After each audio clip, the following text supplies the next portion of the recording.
Hi everyone, this is lesson 3.3 in Algebra 1, and this focuses on linear combination situations. So if you remember a couple of lessons back, we talked about constant increase and constant decrease situations, and those were a type of scenario that leads to a linear equation. This is another type of scenario that can lead to a linear equation, but typically the equations take on a different format. They are still linear, but they look a little bit different. And we're actually going to be talking about the structure of the equation and some things you can do with the equation when it's written in this form in the next lesson. So today we're really just focusing on how to represent these situations with a linear equation. So this first page is a bit of a guided discovery activity. So you really should have completed this page before watching the video. So if you need to, pause right now and try just answering these couple of questions. But I'm going to work through it with you here and make sure that you have the right answers. So in this situation, we are going to Little Caesars and we're going to pick up pizza and crazy bread. And I've simplified the prices on everything just to make our lives a little bit easier here. We're just going to assume that pizzas are $5 each and crazy breads are $2 each. So I'm purchasing P pizzas and B orders of bread. And it says write an expression to represent the total cost. I do want to point out that this is asking me for an expression. And there's a reason I'm going to make a big deal about this. But an expression doesn't have an equal sign. So all I want is the calculation that I would do to figure out how much my total cost is going to be. So if my pizzas are $5 each, I'm paying $5 per pizza and $2 per order of crazy bread. And that's it. That's all this question wanted, was this expression right here. Now, I'm betting some of you wrote like equals X or equals Y or equals some letter or equals total. The problem with doing that is that in these equations, our two variables are being used here and here. And really, we're going to need a number over here on this side. If you put another letter in here, you're not going to be able to work with this equation because it won't be linear anymore. It'll have three variables in it. So this expression right here is what's called a linear combination of P and B. And that's really what it means. It's a linear expression, and it's combining two different quantities in a linear fashion. Okay? Now, for those of you who are dying to make this equal to something, let's go down to this next part. Now I'm going to give you another parameter. I'm going to give you another piece of information. And I'm going to say I'm willing to spend $60 total on this party. So now I can turn this thing into an equation by saying I know that my total is going to equal 60.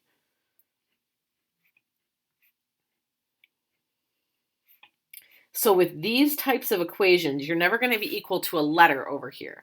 Your two letters are kind of embedded in the equation, and this is always going to be a number.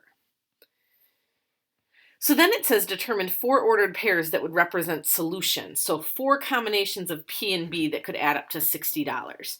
And I think the easiest ones to go for would be, if I were to purchase all pizza or all crazy bread. So for example, if I was to only order pizzas, if I was to have 0 crazy bread orders, at $5 per pizza, I could get 12 pizzas. So that's one possibility. I could get 12 pizzas, okay, and 0 crazy bread.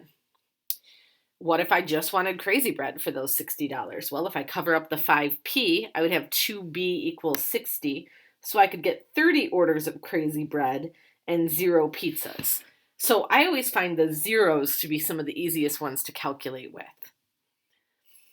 Okay, now I want to just pick some numbers, and I'm going to pick a number to plug in for P and then solve for what B would have to be. Okay, so figure out if I bought this many pizzas, how many crazy breads could I order? So let's say I wanted to order 4 pizzas, and I'm just kind of plucking that number out of nowhere. If I ordered 4 pizzas, this is what I would have going on. 5 times 4 plus 2B equals 60. Well, that's $20 in pizza, right? And then if I subtract that $20 from the other side, I would have $40 left to spend on crazy bread, which would still let me order or purchase 20 orders of crazy bread. And if I wanted to double check that, I could do 5 times 4 plus 2 times 20 and make sure it gives me my $60, and it does. Okay, that's still a lot of crazy bread and not very much pizza. So let's get some more pizzas in here. Let's maybe purchase 8 pizzas, okay? at 8 pizzas, and I'm just kind of working through the math here, 5 times 8 plus 2b equals 60. This would make 40. So when I subtract, I end up with 2b equals 20. $20 left to spend on crazy bread, and so then that would be 10 orders of crazy bread. Now, you may have had some other possibilities here. What you may have found is that if you picked an odd number of pizzas, you couldn't get an even number of crazy breads. You would get like a 0.5 here. So, for example, if I had done 5 pizzas, that would be $25, and that would leave me with $35 remaining, and that doesn't split evenly for my crazy bread. So, if I really want this to equal exactly 60, I do have to be careful about what numbers I'm picking for P, and sometimes that takes just a little bit of trial and error. But these are the types of equations we're going to be working with today, is linear combination equations. So really, this lesson just consists of one more example. And so this example we're going to work through together. A chemist mixes X ounces of a 20% acid solution with Y ounces of a 30% acid solution.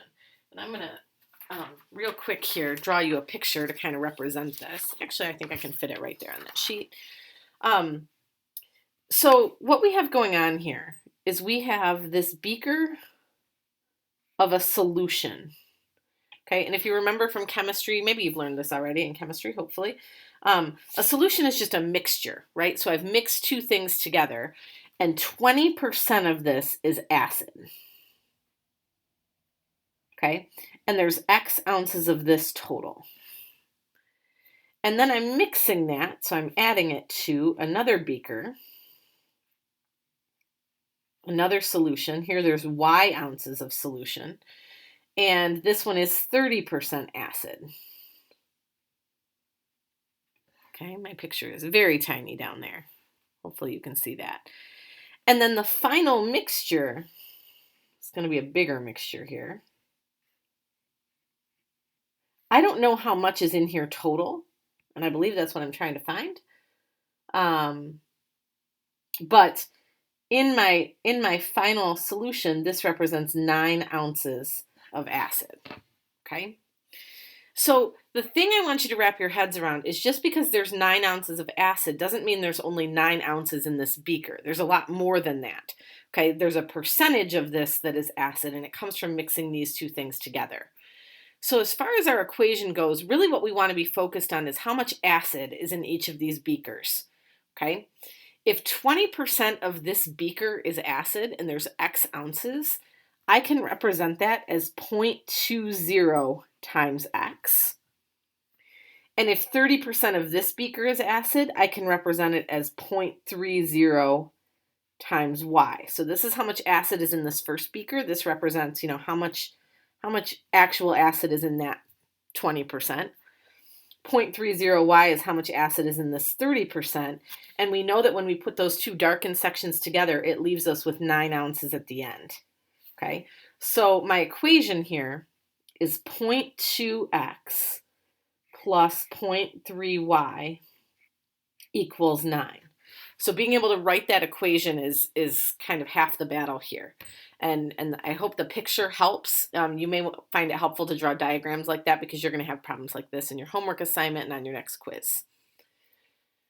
So now, how many ounces of the 30% solution must be added to 2.7 ounces of the 20% solution? So now they're giving us an actual number. They're telling us that the 20% solution is 2.7 ounces. Okay, so really I'm putting that 2.7 in for X, and everything else is staying the same. I still want 9 ounces at the end. What I'm trying to find now is how many ounces would this have to be to make the math work out correctly. Okay, and I will tell you there's not very much acid in this first beaker because there's only 2.7 ounces total, and 20% of that is acid. So that's a tiny amount of acid. We're going to see that in our calculation here, which means this has got to be a pretty big solution, just to kind of prep you for that. So I'm going to do this by plugging the 2.7 in for X in my equation. So I'm going to do 0.2 times 2.7 plus 0.3y equals 9. Let's see, 0.2 times 2.7 I believe is going to be 0.54, but let me just check. I hate to get all the way through this and be wrong. So yeah, 0.54. So that's really saying that this right here is 0.54 ounces of acid. Okay. So if this is only 0.54 ounces and I need 9 ounces total, I'm going to subtract that 0.54 from the 9.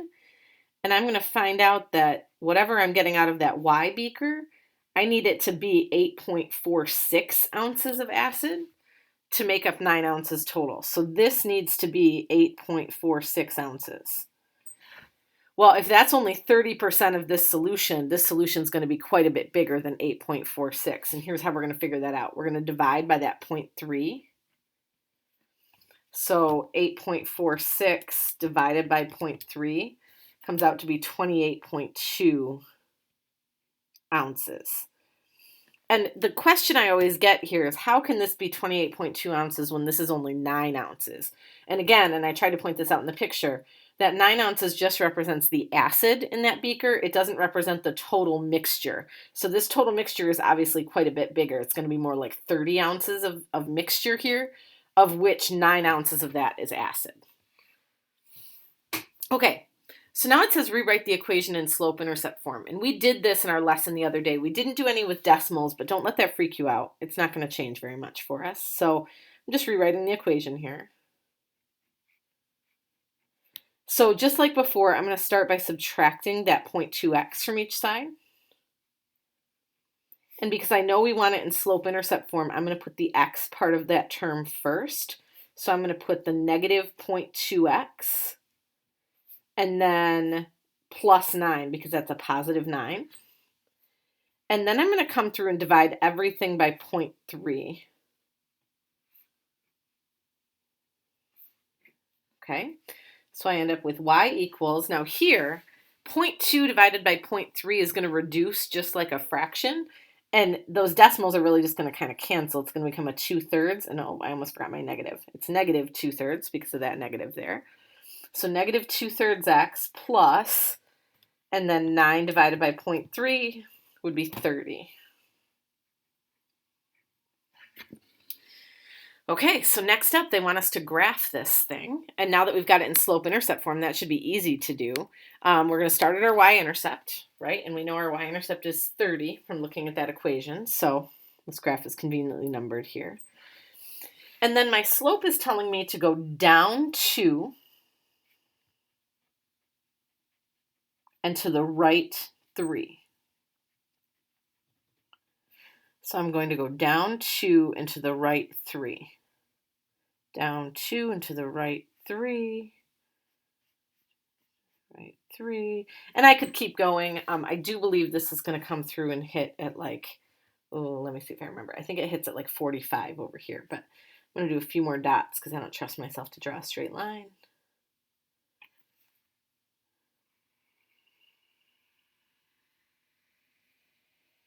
Yeah, that looks just about right.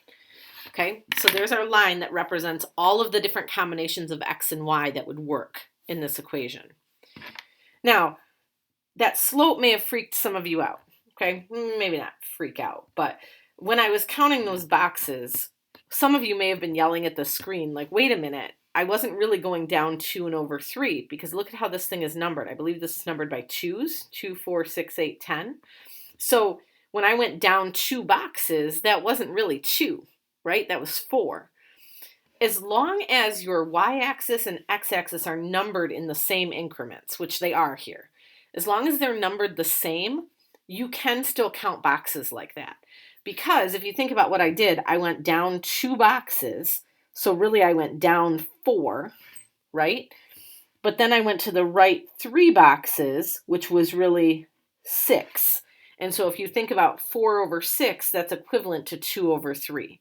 Now, I could have done down 2, which is just 1 box, and then over 3, which is like 1.5 boxes, and that would have taken me to this point right here. And that would have been okay too, because it's still on the same line.